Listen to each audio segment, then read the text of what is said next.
Welcome to Fraud Talk, the ACFE's monthly podcast. I'm Cora Bullock, Assistant Editor of Fraud Magazine, and this month I interviewed Kathy Lavinder, owner and Executive Director of Security and Investigative Placement Consultants, which places investigative and security specialists across the U.S. and around the world. Kathy gives invaluable advice for both new and experienced CFEs looking to start a job search or change their career direction. So what types of fraud examination services or professionals are in demand right now? I think it's important for fraud examiners to think about the online aspect of fraud investigation, because not only is there a lot of work to be done, I think there will be additional work to be done in regard to the proactive efforts to limit fraud. So I would say that's the first thing. Of course, a perennial would be bank fraud, credit card fraud. There are always jobs in that area. And then the third thing I would say is vendor fraud, a huge area for concern these days, primarily because so many corporations are now operating globally. So they're quite concerned about their vendors, their vendor activities, relationships between vendors and the people in procurement. And certainly FCPA, Foreign Corrupt Practices Act, is one aspect of that. And that's been in the news quite a bit, and continued emphasis on that, enforcement of that from the federal government. Also outside the U.S., in regard to, let's say, the UK, the Serious Fraud Office is certainly emphasizing enhanced enforcement and prosecutions on that front. So I think we're going to continue to see attention to that. So those are three areas that are not just perennials, but growth areas. When it comes to candidates and placing candidates in the mid to high level positions, what types of experience do you look for? If it is a mid-level position, an individual contributor role where they may not be managing a team, or if they are managing any people, it could be a small team, I'm primarily looking for people with hands-on experience, the doers, the people who know the process, know fraud investigation methodology, have the subject matter expertise. They're going to be managing projects, and they are going to, by necessity, be very tactical. So that's what is in demand at the mid-level. And there are a lot of mid-level roles. That's one thing that we've seen as a result of the economy improving. Now, if you're talking senior-level role, I would say that they're looking for people with a supervisory experience, not just the subject matter expertise, but the ability to supervise large teams and really provide program management. But people who have a combination of subject matter expertise, people management, program management, they would be highly qualified for a high-level role. How important is industry networking and social networking and things like community involvement in the job search process? I would say it's not optional, it's vital, whether it's just reconnecting via email or telephone or LinkedIn or going to association meetings, professional associations, just being out there in sort of the world where people are discussing issues and talking about the concerns of the day. So all kinds of networking is vitally important. Now, when it comes to social networking, I have to issue, I would say, the warning that most people are somewhat aware of but perhaps fall down on in terms of execution, and that would be being careful about managing one's social profile out there. LinkedIn, everybody gets that that's a very professional environment where you're going to essentially have an online version of your resume, and you keep it very professional in nature, although sometimes I do see people who put strange pictures up where it might be, a funny picture or an avatar or something like that, and that really isn't the place for it. It has to be by the books, by the standard, which should be very, very professional in terms of presentation. I think most people get in trouble when they get into the other forms of social media, and certainly Facebook is one that comes to mind, but people may not be aware that employers these days are checking other sites.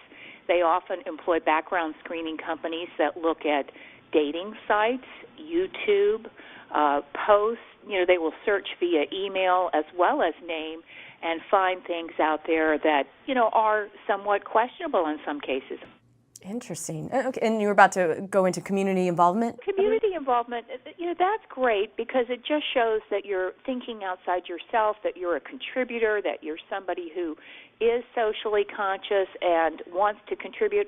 And it's a great way also to get some experience maybe in an area that is of interest to you. So community involvement looks good on the resume, but it should be something that's really a passion and something that you really do care about. Nobody is looking for just ways to pad your resume and add a few things on there. So if you really have a genuine focus on helping people, for instance, seniors who are wrestling with issues around identity theft and consumer frauds, that can really enhance your resume and perhaps open some doors ultimately. So a CFE is looking for a new job. So what action plan would you recommend? The first thing is just as you phrased it, they have to have an action plan. Don't undertake a job search kind of willy-nilly. The first thing, of course, is dusting off the resume. And I always encourage people to put together one or two or even three versions of their resume if they're going after different types of jobs.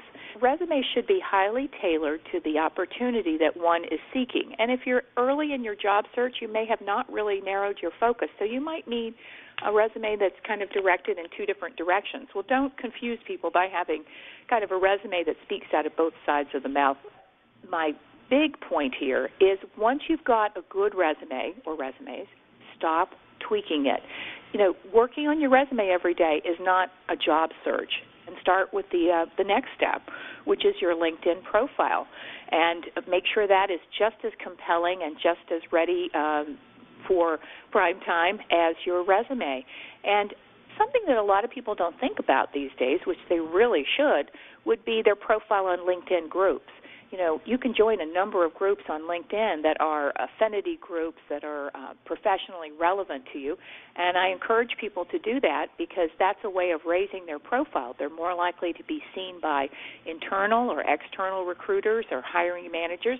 A number of people could see you in that way, particularly if you're the kind of person who is active in some of the discussions, like sharing articles, raising topics for discussion.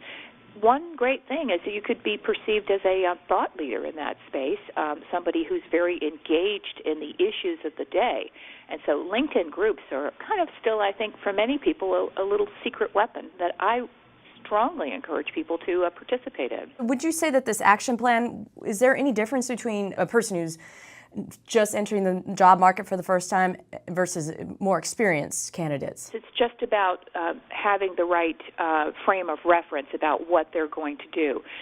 When you're just starting out, you're going to have a lot of competition for those entry-level roles. It's important to be realistic. It's important to be persistent. It's important to be smart about how you go about it.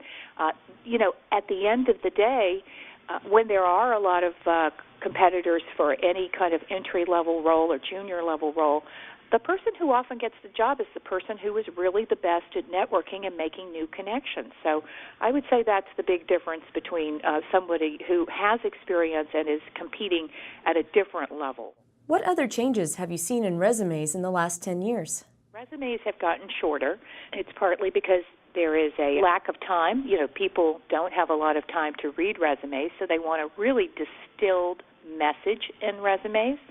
And I'm seeing people leave out the objective section. I encourage people to leave out the objective section. It's too limiting. It's often so vague that it just turns out mushy and non-helpful. It's taking up some valuable real estate on a very short resume. So a resume length that people always ask, what is the perfect length? If you're just starting out, you have less than 7 years of experience, you should probably fit it on one page. And if you have more than that, you can go maybe 2 pages. I really don't think that more than 2 pages is called for unless you have a very lengthy career with a number of different roles over the course of your career where you really do need to take some time and, again, use that real estate to go into greater depth. But the key thing with a resume these days is that they're looking for what your capabilities are that relate to their needs. So I encourage people to do a skills-based resume. And a skills-based resume is one that highlights the skills that have been employed across one's work experience. And those skills are typically the transferable skills and transferable knowledge, as opposed to listings of past responsibilities and past duties. That's really not that helpful. So try to highlight what it is that you could do in another setting because you've already done it in your past roles. What about cover letters? Have those changed, or are they still important? They actually have changed. Cover letters are shorter too. And by the way, they're not actual letters these days. More often than not, they're just a cover email. And sometimes people do them as an attachment with a formal letter. But the key here is to be brief and right to the point. State what your value proposition is and why you're responding to either a job posting or reaching out to somebody to see if they have an opportunity that could be suitable. Again, brevity will be your friend. Lengthy recitations of and recaps of what you will find in a resume. It's not helpful in a cover letter, and it's, as a matter of fact, it's a big negative. And in case anybody has any doubt about how things have moved to the electronic sphere, don't send anything by snail mail these days, and don't fax anything. And so that's why, the electronic profiles on LinkedIn and the electronic, PDF resumes are very, very important. And let me explain about that PDF comment. Many times, if you really want to have a very polished product, at the end of the day, when you've got all your margins set perfectly, it's cleanly laid out, turn that document into a PDF so that the margins cannot go squirrely on you if it's opened in a different format than the one it was created in. When it comes to your attitude, how important is your attitude when someone's looking to hire you? It's very important. Attitude can actually make the difference. If there are several candidates and they all, let's say, are equal in terms of ability, experience, and past responsibility, attitude can be the decisive factor.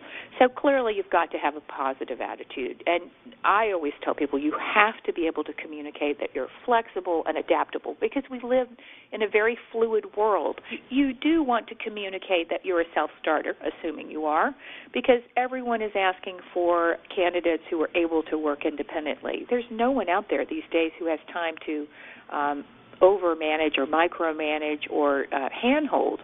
So they're looking for self-starters.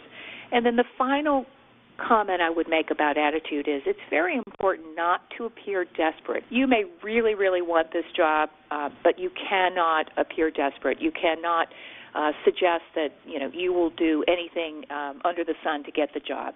Okay, and so does that apply? I was about to ask you about what advice you can offer to a CFE who has made it to the interview, and one of those is enthusiasm, not desperation, I would imagine. Correct, absolutely. So if you've got to the interview stage, the first thing you have to do is prepare. When you're either preparing for a phone screening, an initial phone screening, perhaps with either a recruiter, an internal or external recruiter, or even a phone screen with the hiring manager before you're in front of that person. Preparation is the key.